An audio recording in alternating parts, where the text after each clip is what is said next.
අන්‍යවසේ යොරබුන් හායමුටම ඉබෝවන් මේ වීඩියෝ එකෙන් බලන්නේ තාසි කියන වචනය දාලා කොහොමද සරලව වාක්‍ය නිර්මාණය කරන්න කියලා. තාසි කියන්නේ නැවත. ඉතින් මේ විදිහට වාක්‍ය අපි නිර්මාණය කරලා බලමු කීපයක්. තාසි කියන්නේ නැවත. තාසි කාපොසෙයෝ. තාසි කාපොසෙයෝ නැවත ගිහින් බලන්න.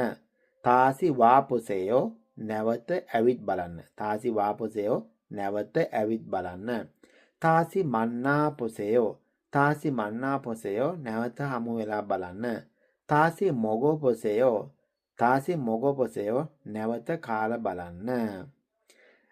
තාසි ඉයාගිහේ පොසෙයෝ නැවත කතා කරලා බලන්න. තාසි ඉයාගිහේ පොසෙයෝ නැවත කතා කරලා බලන්න. තාසි මුරෝපොසෙයෝ තාසි මුරෝපොසෙයෝ නැවත විමසලා බලන්න. තාසි මුරෝපොසෙයෝ නැවත අහලා බලන්න. නැවත විමසා බලන්න. තාසි තරෝපොසෙයෝ නැවත අහලා බලන්න. අපි අහනවා ලෙසින් තාසි තරෝපොසෙයෝ නැවත අහලා බලන්න. තාසි තරෝපොසෙයෝ නැවත අහලා බලන්න. තාසි චොනාහේ පොසෙයෝ තාසි චොනාහේ පොසෙයෝ නැවත කෝල් කරලා බලන්න. ඉතින් මේ විදිහට තාසි කියන වචනේ දාලා වාක්‍ය අමතර නිර්මාණය කරන්න පුළුවන්. ඉතින් හැමෝටම සුබ දවසක් ප්‍රාර්ථනා කරනවා. කම්සම්මෙද.